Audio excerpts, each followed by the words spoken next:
Mesdames et messieurs, bonjour et merci de suivre RTI 1. C'est l'heure du journal. On regarde ensemble les principaux titres.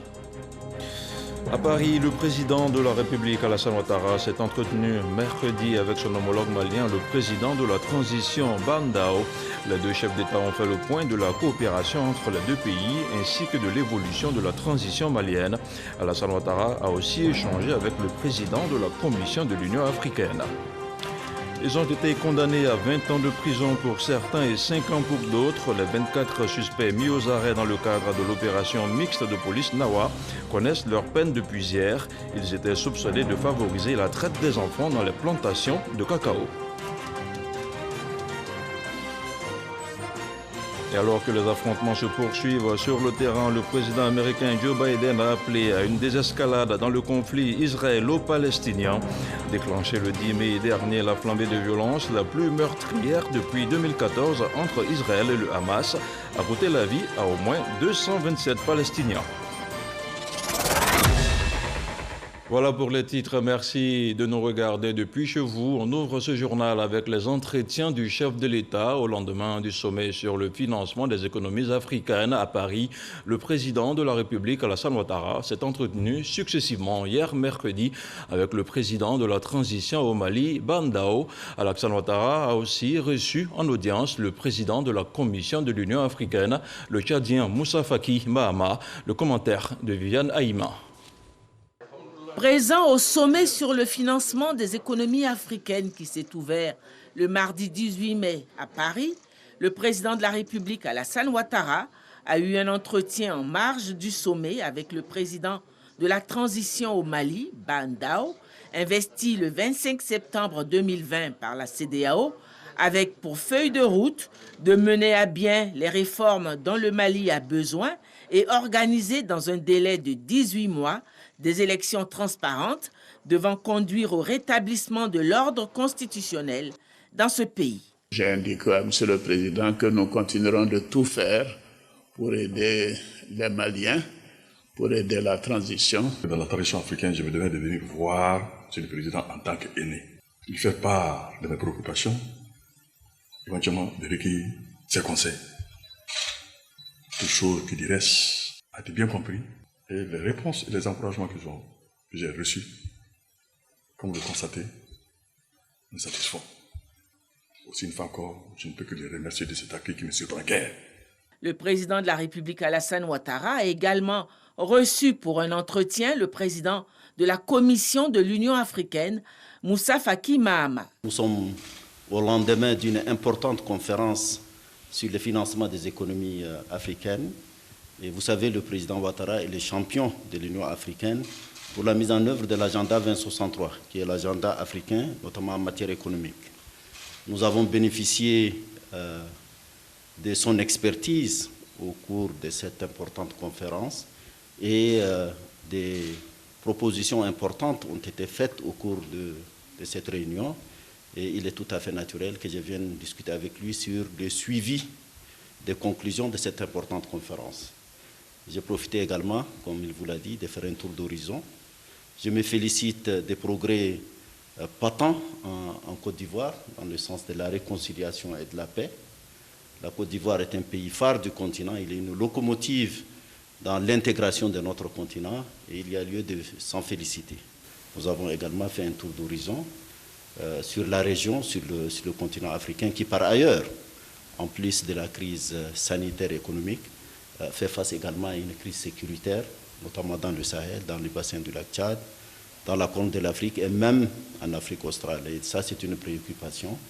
Et dans mes consultations avec le président Ouattara, on est en train de voir les voies et moyens pour pouvoir booster la solidarité africaine et mobiliser la communauté internationale.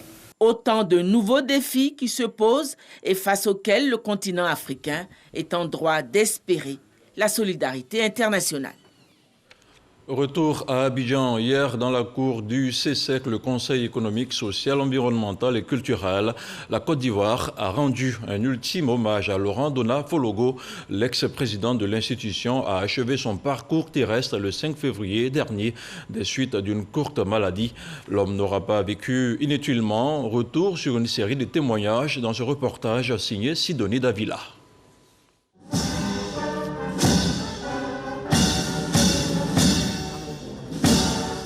Honneur militaire, la Côte d'Ivoire fait ses adieux à Laurent Dona Fologo, ancien président du Conseil économique et social, aujourd'hui Conseil économique, social, environnemental et culturel, CESEC.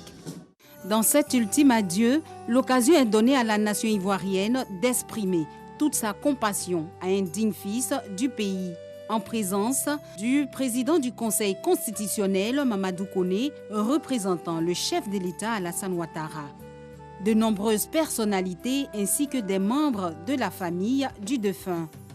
Né le 12 décembre 1939, l'ex-ministre de la Jeunesse et des Sports dans le gouvernement d'Houphouët-Boigny est décédé le 5 février dernier à la suite d'une courte maladie. Laurent Dona Fologo, journaliste de formation, est le tout premier rédacteur en chef du journal Fraternité Matin en 1964. À l'heure de l'ultime hommage, l'émotion est palpable. Parlant de celui qui, pendant 55 ans, partageait sa vie, Daniel Dona Fologo est revenu sur son parcours, surtout sur ce qui le caractérisait. Les choix comportaient des incompréhensions, des ruptures d'amitié, des changements de cap.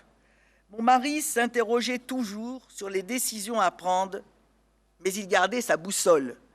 Qu'est-ce que le président Houphouët-Boigny aurait voulu pour son pays à ce moment T? Laurent, tu nous as quittés. Tu nous manques, en particulier aux enfants, petits-enfants et à moi-même. Mais tu n'as pas vécu inutile. Au cours de ton existence, tu as réellement été loyal, tolérant, généreux, fidèle aux valeurs de paix et de dialogue. Tu as rempli la mission que t'avait assignée le président Houphouët-Boigny, toi le passionné de la Côte d'Ivoire. L'hommage de la République a eu pour cadre le CESEC au plateau. C'est à son président Eugène Akaouélé qu'il est revenu de dire l'oraison funèbre. Ce temps de témoignage à ce pionnier de l'histoire de notre pays est pour nous un élan de refus d'effacer de nos cœurs et de nos mémoires cet homme qui a su, à sa manière et avec ses convictions, contribuer à la construction de ce beau pays. Sa longévité exceptionnelle dans les différents gouvernements est le reflet de son professionnalisme rassurant, de sa cohérence dans l'action, de sa courtoisie constante et de son service inoxydable à la République, ce qui l'a amené à relever avec courage et détermination les défis les plus incertains. Autre temps fort de cette cérémonie d'hommage de la nation ivoirienne, la sonnerie aux morts et la remise du drapeau à la famille éplorée. Celui qui fut le 5e président du CESEC, Laurent Dona Fologo, sera inhumé dans son village natal à Pékéka, dans le département de Sinématiali, dans le nord de la Côte d'Ivoire. Je vous le disais en ouverture de ce journal, la sentence est tombée pour les 24 suspects mis aux arrêts au cours de l'opération mixte de police dénommée Nawa 2. En effet, 5 personnes suspectées de traite d'enfants dans les plantations du cacao ont été condamnées au tribunal de Souvray, à l'exception de 2 d'entre eux. Les autres purgeront une peine allant de 5 à 20 ans de prison. Retour sur les faits avec Mahama Traoré. 24 personnes interpellées à l'issue de l'opération Nawa 2 les 6 et 7 mai dernier dans le département de Souvray et environ. Alexandre Koné, le substitut résident près la section détachée du tribunal de Souvray, avait prévenu. Tous les auteurs des infractions ont fait l'objet d'une procédure. Si nous constatons que ces parents n'ont pas commis d'infraction aux lois qui existent, alors ces parents seront laissés libres. Mais si nous constatons que ces parents ont commis des infractions, même s'il s'agit de leurs propres enfants, ces parents seront sanctionnés, suivant les procédures qui existent. À l'issue des procédures, des décisions de justice ont été rendues mardi dernier, soit seulement 10 jours après l'opération. 6 personnes ont été jugées pour des faits de traite d'enfants. L'un des prévenus a été relaxé pour délit non établi et les 5 autres condamnés à 20 ans d'emprisonnement ferme, assortis d'une amende pécuniaire de 50 millions de francs CFA chacun. Le second volet de la procédure judiciaire concernait 18 personnes prévenues de faits de travaux dangereux pour enfants. 17 ont écopé de 5 ans d'emprisonnement ferme et 1 million d'amende chacun. Un des prévenus a été relaxé pour délit non établi. De la suite judiciaire de l'opération Nawa 2, il faut donc retenir 22 personnes condamnées et 2 personnes relaxées, ce qui porte à 23 le nombre total de personnes poursuivies et punies pour des faits de traite et d'exploitation d'enfants par le tribunal de Soubré depuis le début de l'année. C'est dire qu'en plus de la sensibilisation, le Comité national de surveillance des actions de lutte contre le travail des enfants, présidé par la première dame Dominique Ouattara, joue à fond la carte de la tolérance zéro contre les auteurs de délits de traite et d'exploitation d'enfants. Ils sont accusés de tentative d'insurrection et de complot contre la sûreté de l'État. Mercredi, le procès contre Guillaume Soro et 19 de ses proches s'est ouvert à Abidjan. Après délibération, l'affaire a été renvoyée au 26 mai prochain à Bossanogo. Tribunal de première instance d'Abidjan. Ouverture du procès en criminel contre Guillaume Kigbafori Soro, absent, et 14 de ses partisans. Ils sont poursuivis pour complot et tentative d'atteinte contre l'autorité de l'État et l'intégrité du territoire, trouble à l'ordre public, des détentions sans autorisation d'armes à feu, des diffusions et publications de nouvelles fausses jetant le discrédit sur les institutions de la République et leur fonctionnement. Avant le début du procès, les avocats de la défense ont soulevé quelques exceptions. Ils ont souhaité l'examen de toutes les pièces, puis ont plaidé pour le renvoi de la procédure. En réaction, les avocats de l'État de Côte d'Ivoire et la partie civile ont demandé au parquet de maintenir les prévenus en rejetant la mise en liberté provisoire. Comment on peut poursuivre un dossier aussi sérieux? On n'a pas le PV de perquisition. Aujourd'hui, le motif du renvoi doit vous permettre de savoir que les avocats de la défense ont dit tout ce que vous avez dit, ils n'ont pas les éléments. Nous sommes dans un élan de paix. Nous avons donné notre avis sur les exceptions. Mais au titre des exceptions, il y avait un élément quand même fondamental. Parce qu'il y a dans des conseils qui ont estimé qu'ils n'ont pas été mis en situation d'assurer efficacement la défense de leurs clients. Le droit pour un procès équitable, chacune des parties doit être mise au même niveau. Nous avons reçu communication de ces pièces. Certains confrères de la défense ont également reçu communication des mêmes pièces. Donc ce n'est pas normal que d'autres n'en aient pas reçu communication. Donc ce moyen ayant été invoqué, présenté au tribunal, donc à bon droit, qui a estimé qu'il fallait accéder à cette demande, donc ordonner donc qu'il leur soit communiqué les pièces du dossier. Après les différentes interventions, le juge a renvoyé le procès au 26 mai prochain pour l'ouverture des débats. C'est dans l'air depuis hier, une vidéo diffusée et relayée sur les réseaux sociaux a achevé de mettre aux prises des ressortissants nigériens et des jeunes révoltés dans quelques quartiers d'Abidjan. Sur le sujet, le consul honoraire de la Côte d'Ivoire au Niger se prononce. Je vous propose de l'écouter. Ce qui s'est passé aujourd'hui, c'est que vu par la direction des Ivoiriens de l'extérieur, comme quoi il y avait des représailles envers la population nigérienne installée à Bobo, sur la base d'une vidéo montrant des Nigériens en train de maltraiter des migrants ivoiriens. Je me suis donc rapproché de mes services au niveau de Niamey et en réalité, il s'agit d'une fake news. Il n'y a pas d'Ivoiriens maltraités au Niger, ni à Niamey, ni ailleurs au Niger. Les populations ivoiriennes du Niger vivent en parfaite harmonie avec leurs frères du Niger. La vidéo en question est une vieille vidéo qui date de 2 ans, qui a été tournée à la frontière entre le Niger et le Nigeria. Et il s'agit des membres de Boko Haram qui ont été appréhendés et qui étaient en train de subir la vindicte populaire. Il ne s'agit pas d'Ivoiriens ni de migrants. Parce que les migrants ne passent pas par la frontière du Nigeria, les migrants passent par la frontière du Niger avec la Libye ou l'Algérie. Et on n'a jamais vu de maltraitance de migrants en direction de ces pays-là. Bien au contraire, quand ils ne peuvent pas y aller, ils reviennent et nous participons à ce qu'ils puissent évaluer leur foyer respectif en Côte d'Ivoire. Donc, je ne sais pas pourquoi c'est à dessein que cette vidéo a été diffusée. Et c'est dangereux parce que on ne sait pas, il y a beaucoup d'Ivoiriens qui vivent également au Niger. Donc, on craint qu'il y ait des représailles de ce côté-là aussi. Donc, nous essayons de calmer la situation. Nous demandons vraiment au gouvernement de Côte d'Ivoire de prendre toutes les mesures pour sécuriser les populations nigériennes qui travaillent honnêtement et gagnent leur pain en Côte d'Ivoire, comme les Ivoiriens aussi travaillent et gagnent leur pain au Niger. Et selon les lois ivoiriennes, tout acte de représailles ou de vengeance est constitutif d'infraction et de trouble à l'ordre public.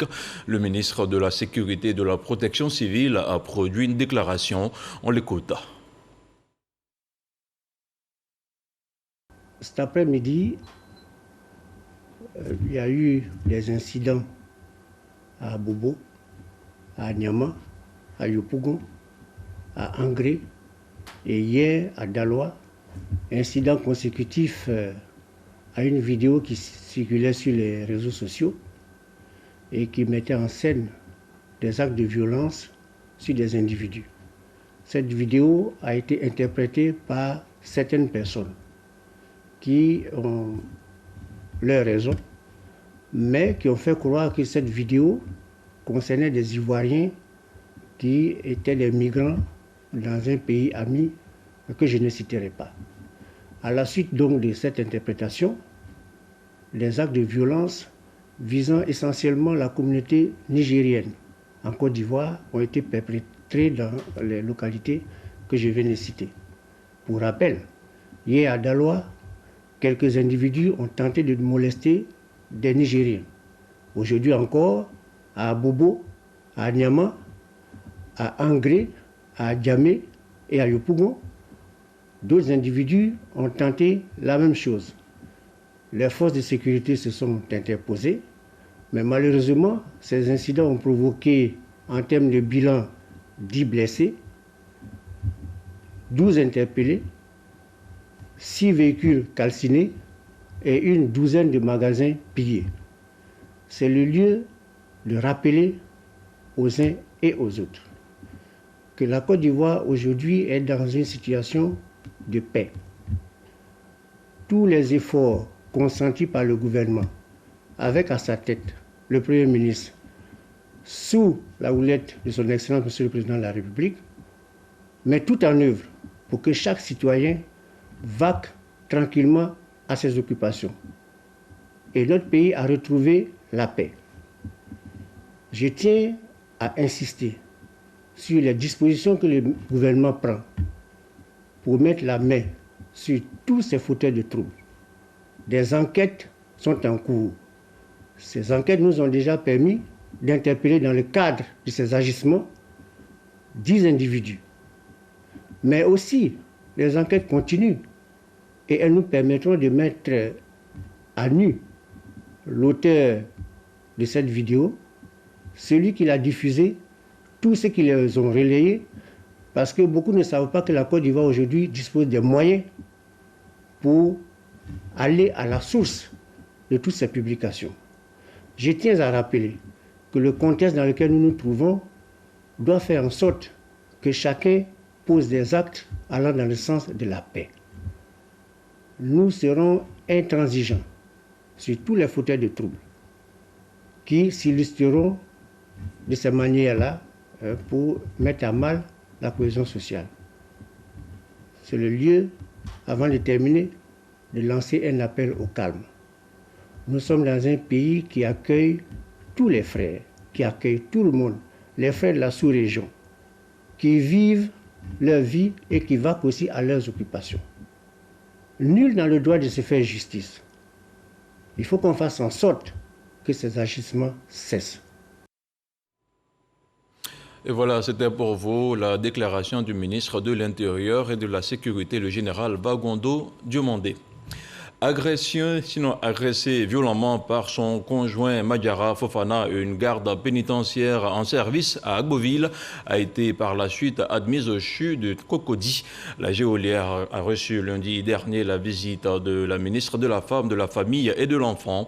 Il s'agissait pour Nasseneba Touré d'apporter son soutien à la victime. L'éclairage de Patricia Omouetia. La victime a été agressée le 5 mai dernier à Agboville par son conjoint. Il y a un appartement devant la cour où il prend l'air, donc il va s'asseoir, puis ils vont échanger. 10 à 15 minutes, je sors sur la terrasse en train de la battre. Elle est criée. J'arrive, vraiment, c'est pas la peine, c'était grave, elle était dans le sang. Alertée, la ministre Nasseneba Touré a tout mis en œuvre pour sa prise en charge médicale au CHU de Treichville. Elle est en sécurité depuis l'intervention. Donc le professeur Conan a donné les instructions même pour que le reste des soins se fassent en ambulatoire. Donc je pense que son état de santé est bon. Pour nous c'était assez préoccupant, mais on savait que voilà, il y avait quelque chose à faire. C'est ce qui a été fait. Venue s'enquérir des nouvelles de la patiente, la ministre de la Famille, de la Femme et de l'Enfant a échangé avec les administrateurs et les médecins du CHU de Treichville. Elle s'est dit rassurée de l'état de santé de la victime et a saisi l'occasion pour lancer un appel contre les violences faites aux femmes. Selon ONU Femmes, dans le monde, 35% des femmes ont subi au moins une fois des violences physiques ou sexuelles de la part d'un partenaire ou d'une autre personne. Aujourd'hui, elle est en pleine forme, elle va très bien. Et nous voudrons vraiment lancer un appel au plan national.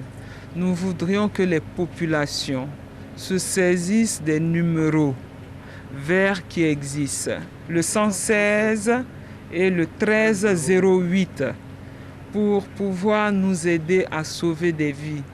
Et nous sommes aujourd'hui au niveau de zéro tolérance dans la violence faite aux gens. Au matin du mercredi 5 mai dernier, Madiara Fofana, garde pénitentiaire en service à Agboville, a été agressée violemment par son conjoint. Le ministère de la Femme, de la Famille et de l'Enfant a aussitôt pris des dispositions pour apporter une assistance médicale à la victime qui est aujourd'hui hors de danger. La Côte d'Ivoire vise le marché américain des amandes de noix de cajou, un marché estimé à 40% de la consommation mondiale. Et pour y arriver, 15 unités de transformation de la noix de cajou vont être auditées par des experts. Les explications de Noël Niagno. L'exportation des amandes de cajou de qualité, voilà le nouveau challenge de l'autorité de régulation et de développement de la filière cajou. Aujourd'hui, on parle de produits, des noix brutes qui restent dans les mains des producteurs. Demain, si nous ne prenons garde, si nous ne mettons pas suffisamment de balises, nous allons avoir des amendes qui restent aux mains des transformateurs. Et sera la meilleure façon de tuer notre transformation. Donc nous voulons anticiper sur toutes ces questions et ouvrir le monde entier à nos transformateurs. Terrain privilégié pour cette anticipation, le marché américain. L'Amérique consomme 40% de la production d'amandes de cajou mondialement.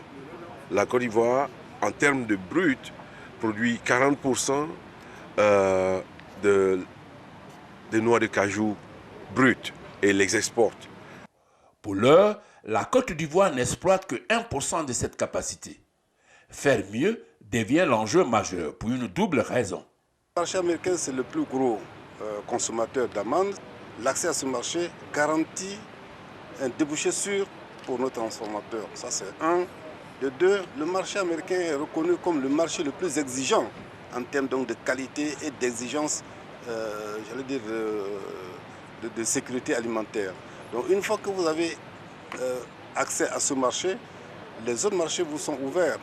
La porte d'entrée pour conquérir ce marché, le cabinet américain Ivory Cajou, spécialisé dans la formation, la certification et le commerce d'amandes de cajou de haute qualité. Un premier test grandeur nature a permis de distinguer des lauréats. Pour ces exigences, le Conseil Coton Anacarde a conçu un programme d'accompagnement des unités industrielles de Côte d'Ivoire dans la démarche qualité afin de satisfaire aux normes américaines et internationales sur la sécurité des aliments. Dans cette norme, il y a ce qu'on appelle dans le jargon le plan de sécurité alimentaire, Food Safety Plan, et aussi tout ce qui est programme de contrôle préventif pour les denrées alimentaires, les aliments pour la consommation humaine, voilà, et la réglementation qui accompagne.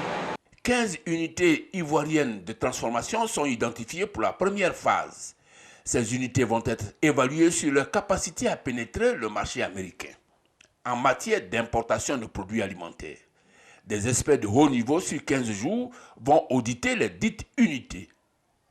En attendant le verdict, le Conseil coton anacarde pose la première pierre de la zone agro-industrielle dédiée à l'anacarde de Korogo, expression de l'ambition de la Côte d'Ivoire de transformer 100% de ses noix d'ici à 2025.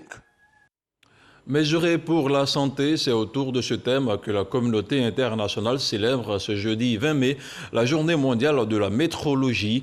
Les assises permettront aux acteurs d'adopter les gestes qui sauvent pour améliorer la santé. De son côté, le ministre du Commerce et de l'Industrie s'est engagé à promouvoir la science des mesures. Lansine Bakayoko. Afin de parvenir à une politique efficace en matière de santé, l'instauration d'un système de mesure rigoureux devient plus que primordial.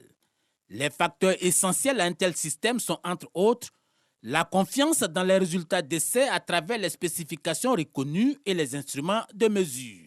En ce jour du 20 mai qui nous offre l'occasion de mettre l'accent sur l'implication de tous les acteurs dans la promotion de la métrologie, je voudrais encore une fois réitérer la ferme volonté de son Excellence M. Alassane Ouattara, président de la République de Côte d'Ivoire, à assurer la protection du bien-être des populations tout en œuvrant à l'amélioration de la compétitivité des entreprises de production d'équipements sanitaires. Tout mesurage effectué en relation avec la santé obéit en effet à une méthode prédéfinie, notamment la prise de constantes, telles que la température du corps, la masse, la fréquence cardiaque et la pression artérielle. Les mesurages peuvent être beaucoup plus complexes. Dans d'autres cas, à savoir la détermination des doses des rayons X ou des rayonnements d'un appareil d'imagerie médicale. Appliquer la dose exacte de la bonne substance au bon endroit et au bon moment. La réussite du traitement en dépend. Cette journée mondiale de la métrologie intervient à un moment où le monde entier a pour seule préoccupation se remettre rapidement de la pandémie de Covid-19. À cet effet, la communauté de la métrologie a mis en place des systèmes pour tester les masques nécessaires à la protection individuelle, mesurer les doses de vaccins, identifier les molécules virales et même concevoir des respirateurs destinés aux hôpitaux. Des performances réalisées grâce aux capacités techniques établies qui appellent néanmoins à prendre de nouvelles mesures. Il s'agit notamment de développer des étalons nationaux pour tous les types de dispositifs médicaux ayant une fonction de mesure, parmi lesquels les appareils automatisés de mesure de la tension artérielle, les instruments d'examen ophtalmologique et les seringues médicales. Détailler également les analyses des laboratoires en garantissant que les mesures effectuées à l'aide de thermomètres médicaux sont conformes à l'échelle de température reconnue au niveau international. Le gouvernement de Côte d'Ivoire est en plein dans la modernisation de l'ensemble de son dispositif de métrologie. Et puisqu'on parle de santé sans transition aucune, on fait le point de la situation de la Covid-19 au 19 mai.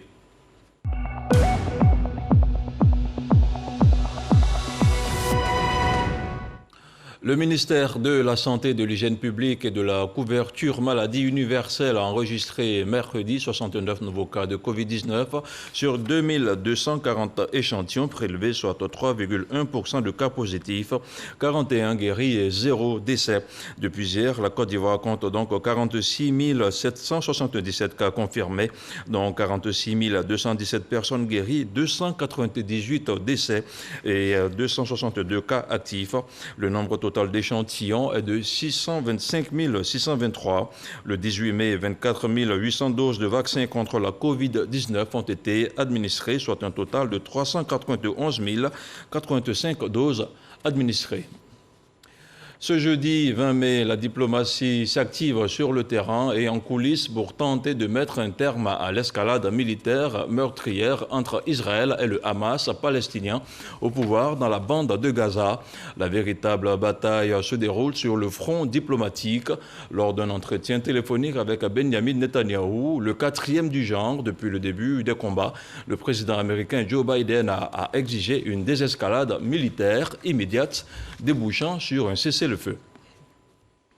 Ce journal est terminé. Merci de votre aimable attention. L'info revient à 20h avec Kolo Koulibaly. Restez sur RTI 1.